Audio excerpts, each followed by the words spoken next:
안녕하세요. 40대 주부입니다. 저도 힘든 일이 많아 이곳 사연을 들으면서 많은 위안으로 삼았습니다. 얼마 전 저에게도 기가 막힌 일이 벌어져서 이렇게 글을 쓰게 되었습니다. 저는 할머니와 살았습니다. 아빠 엄마는 이혼 후에 뿔뿔이 흩어지셨다네요. 어린아이를 어디에 맡기실 수가 없으셨던 할머니가 저를 돌봐주셨습니다. 사실 그냥 밥만 먹여주시는 거지 그렇게 많은 사랑을 받고 살지는 못했어요. 할머니 혼자 살기에도 버거운데 나까지 있으니 모든 원망은 다 저 때문이었습니다. 지금은 나이가 드니 아마 아빠 엄마에 대한 원망을 저에게 화풀이 하신 게 아닌가 생각이 드네요. 그러다 보니 고등학교를 마치자마자 도망치듯 서울로 올라왔습니다. 정말 억척스럽게 파출부며 공장이며 안 해본 일 없이 닥치는 대로 일을 했습니다. 지금의 남편을 만난 것도 공장에서였습니다. 언제까지 일용직으로 살 수가 없어서 기술이라도 배우자는 생각으로 조그마한 방직 공장에 들어갔습니다.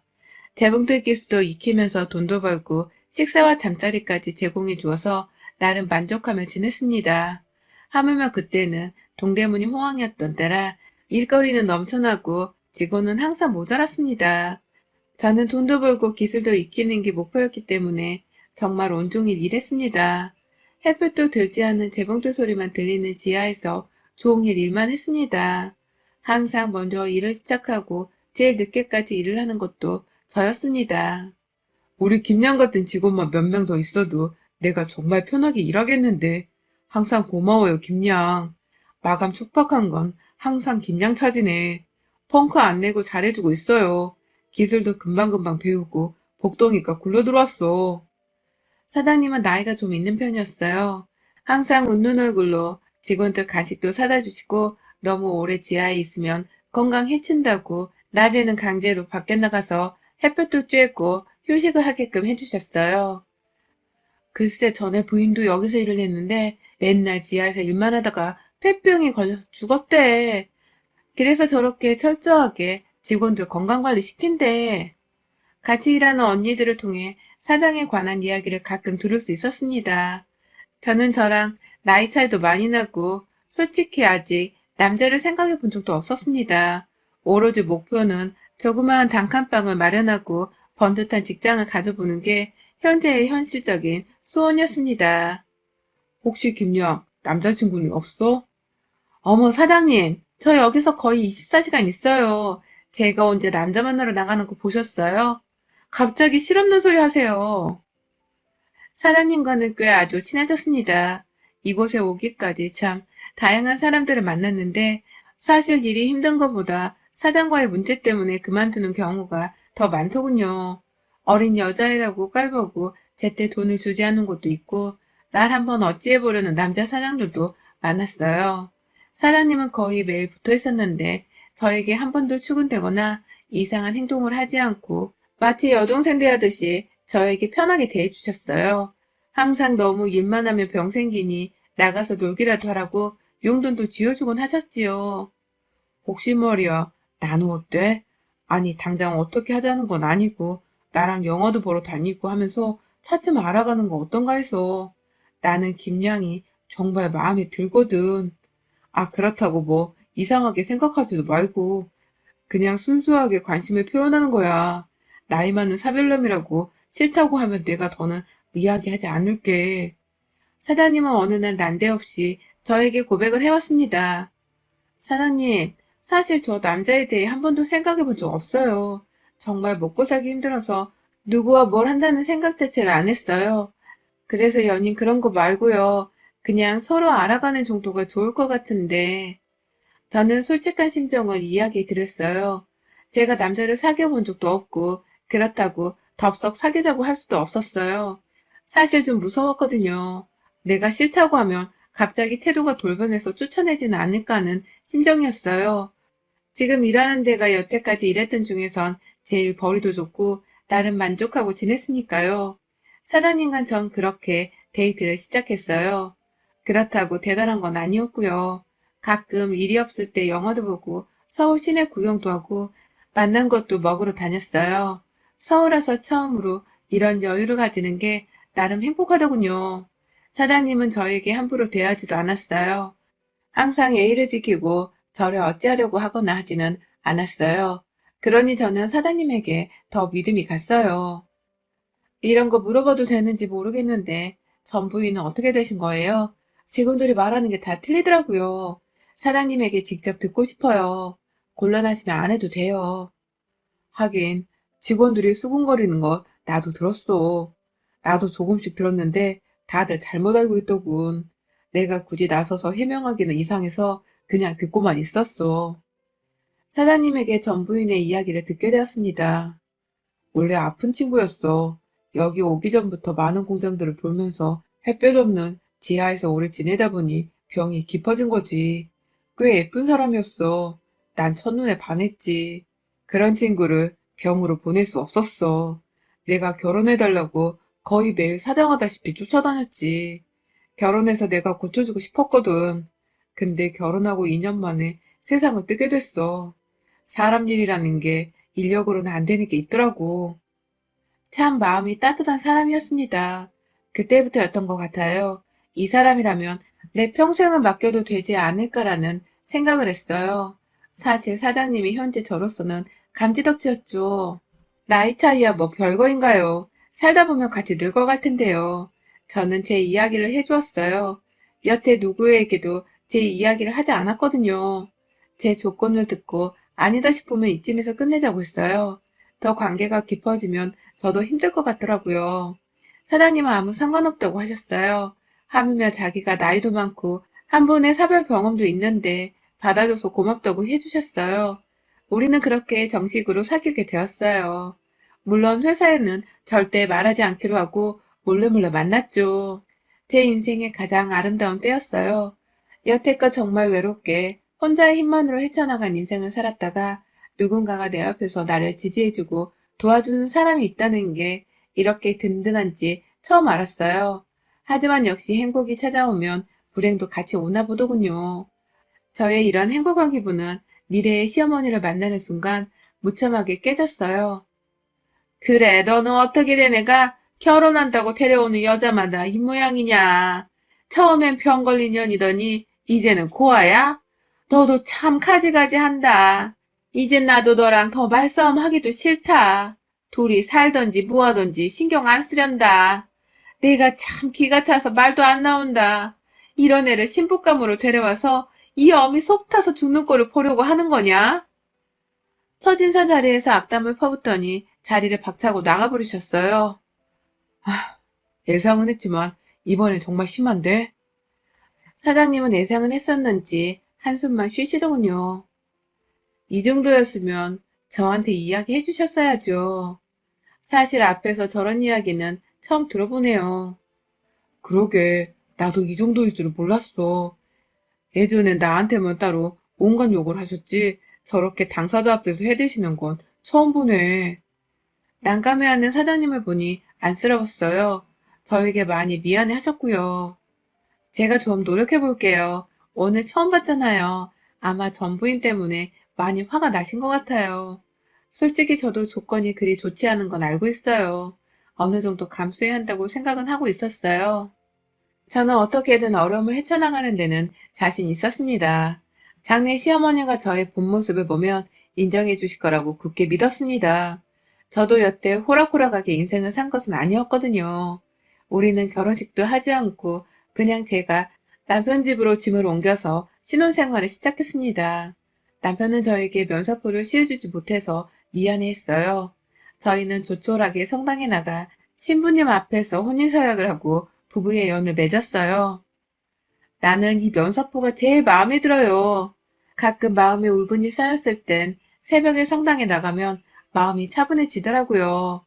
성당에 쓰는 하얀 도건이 미사포가 전참 마음에 들었어요. 결혼하자마자 전 시어머니에게 달려갔습니다. 시어머니는 식당을 하셨어요.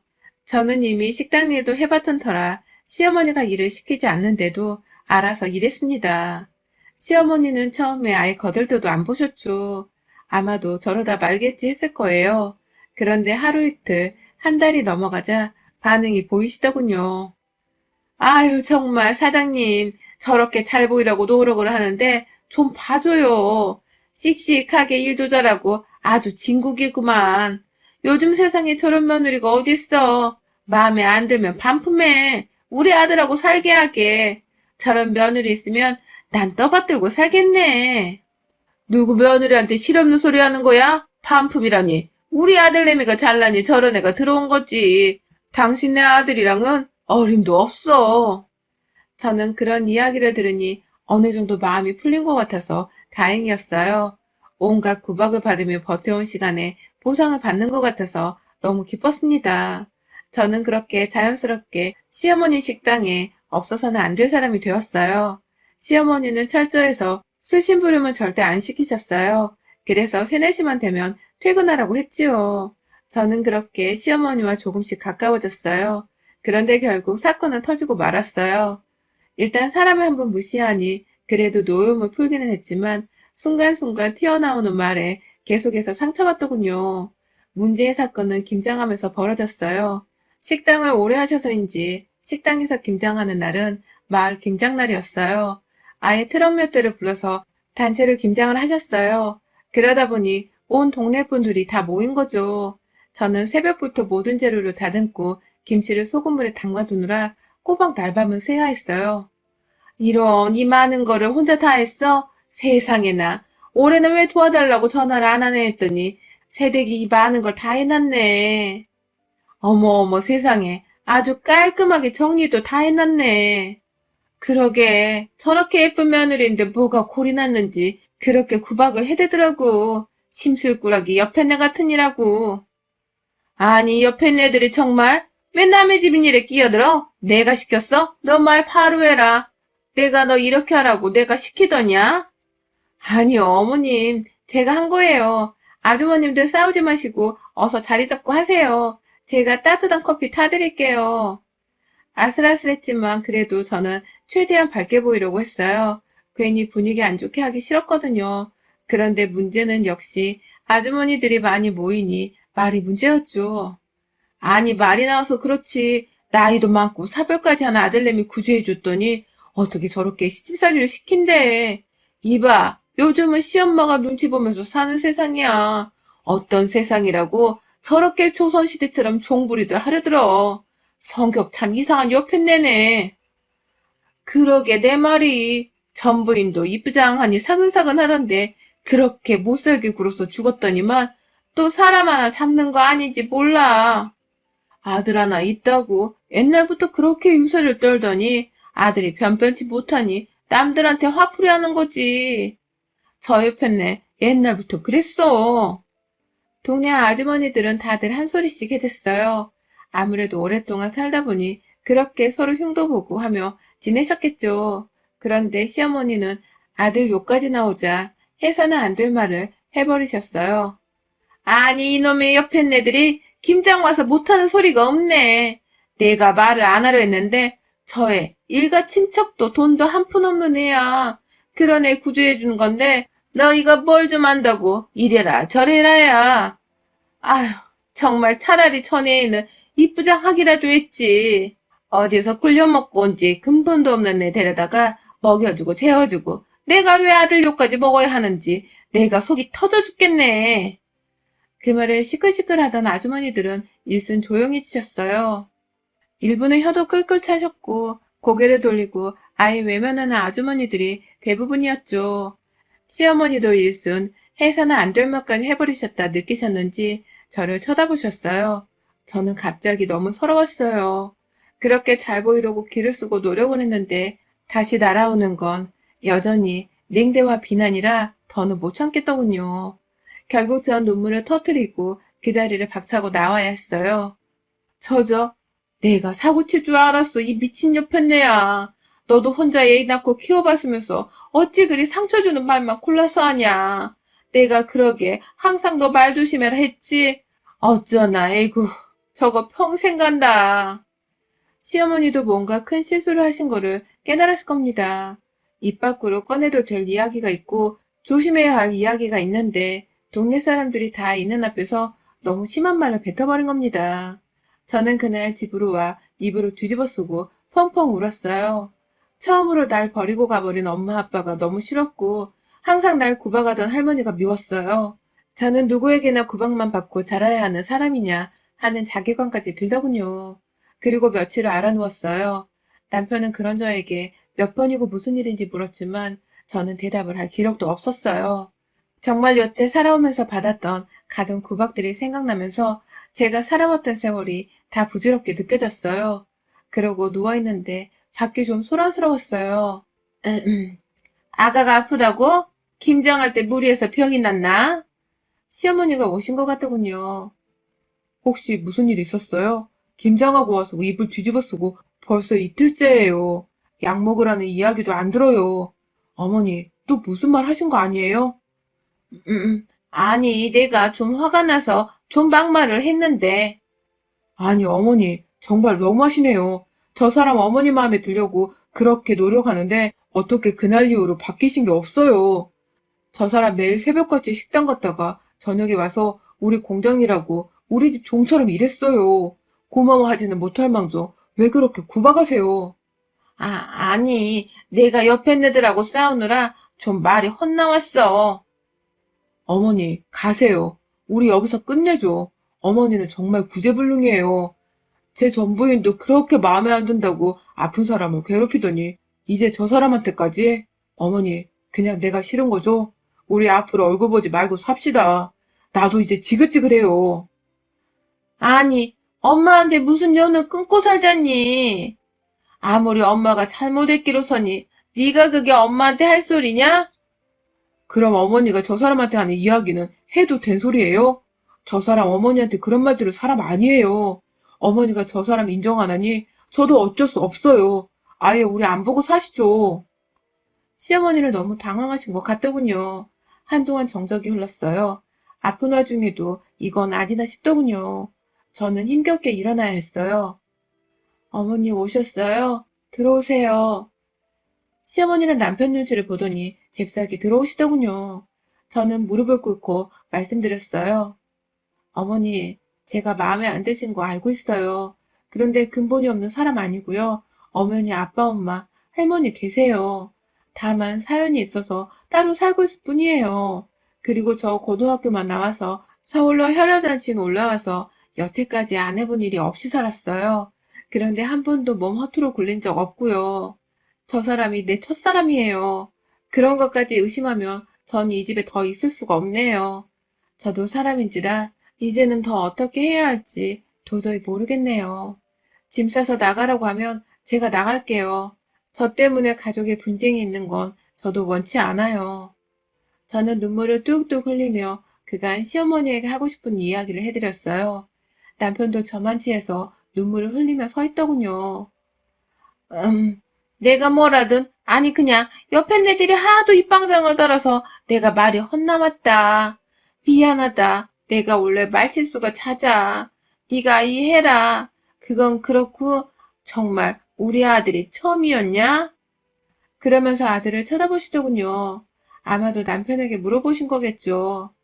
의심하셨겠죠. 당연하죠. 여자 혼자 시골에서 올라와서 이런 일 저런 일 안 해본 거 없는데 어디서 험한 걸 안 당하고 사는 게 더 힘든 일이죠. 저 그렇게 안 살았어요. 그리고 그럴 시간도 없었고요. 그래, 내가 미안하다. 내가 내 허락도 안 받고 매번 통보하던 여자를 데려와서 괜히 너한테 화를 냈나 보다. 내 앞으로 조심하마. 우리는 그렇게 서로의 오해를 풀고 가족이 될 수 있었습니다. 물론 그 뒤로도 시어머니는 꾸준히 말실수 하셨어요. 저는 앞에 큰일을 겪으니 이제 그런가 보다 하고 지냈어요. 함께 지내니 그 사람의 성격을 알게 되잖아요. 시어머니는 원래 항상 말이 앞서서 나가서 주변과 말다툼도 참 많이 하셨는데 대신 뒤끝이 없어서 항상 잘 마무리되는 분이셨지요. 저에게 가끔 말실수하셔도 바로바로 미안하다고 사과를 하고 하시니 저도 더는 시어머니한테 화를 낼 수 없겠더라고요. 그래도 저도 사람인지라 시어머니가 믿게 느껴지는 건 어쩔 수 없었어요. 언젠간 시어머니를 한번 골려주려고 마음을 먹고 있었지요. 그날은 그리 오래 걸리지 않았어요. 시간은 흘러 다시 김장하는 날이 왔어요. 올해도 다 해놨네. 자네 때문에 우리가 한결 편하네. 앞으로 몇 명 좀 불러. 혼자 하다 병나. 작년에 며칠을 이불 싸매고 누웠다며? 그래, 그래. 미련퉁이처럼 굴지 말고 여자가 좀 여우 같은 맛도 있어야지. 어머니, 저 아파서 이번 김장 못 가겠어요. 좀 그래봐. 어서 해봐. 올해는 좀 안 싸우고 지나가나 보자. 어떻게 김장 때마다 싸우냐? 다들 일이나 해. 이러다 해 떨어지겠네. 이 집에 와서 두 번째 김장이라서인지 이제는 이분들의 말도 친근하게 느껴지더군요. 저는 기회는 이때다 싶어서 시어머니에게 가만히 이야기해드렸어요. 어머니, 제가 할게요. 엊그제 인천 다녀오셔서 힘드시잖아요. 어제 많이 힘들다고 하시더니 좀 쉬세요. 시어머니는 제가 무슨 말을 하는지 모르겠다는 표정을 지으셨어요. 그런데 앞에 앉은 아줌마와 눈이 마주치는 순간 아차 싶으셨겠죠. 그래요. 어머니는 요즘 만나는 남자가 있었어요. 최근 들어 부쩍 자주 만나시고 얼마 전에 여행까지 다녀오시더라고요. 이 옆에 내가 우리 오빠 만나지 말라고 했지? 내가 한 번만 우리 오빠 만나면 너 죽고 나 죽고 하자고 했지? 아니 이 옆에 내가 네 오빠 만나는데 네가 왜 맨날 난리야? 나도 너 때문에 네 오빠 안 만나려고 했는데 그 사람이 어찌나 나 좋다고 쫓아다니는지 할 수 없이 만나주는 거다. 아주머니는 앞에 있는 김치를 들더니 시어머니 얼굴에 냅다 갈기시더군요. 일명 김치 귀싸대기를 맞으신 거예요. 그 뒤로는 정말 김장 모임은 아수라장이 되고 난리가 났어요. 저는 속이 다 시원하더라고요. 차마 제 손으로 시어머니를 때릴 수는 없고 다른 사람에게 김치 귀싸대기를 맞는 거 보니 후련해지더군요. 그 뒤로 어떻게 됐냐고요? 제 덕에 시어머니는 공식적으로 아저씨랑 사귀었고 이제는 함께 살게 되었어요. 시어머니도 남자가 생기자 천상 여자처럼 지내셨어요. 우리 가족은 그렇게 행복한 가정으로 지내고 있답니다. 여러분들도 힘들고 어려운 시기가 있을 겁니다. 저처럼 잘 버텨보세요. 언젠가 낙이 올 거예요. 저도 항상 응원해드릴게요. 여러분의 생각은 댓글로 남겨주세요. 오늘도 시청해주셔서 정말 감사합니다.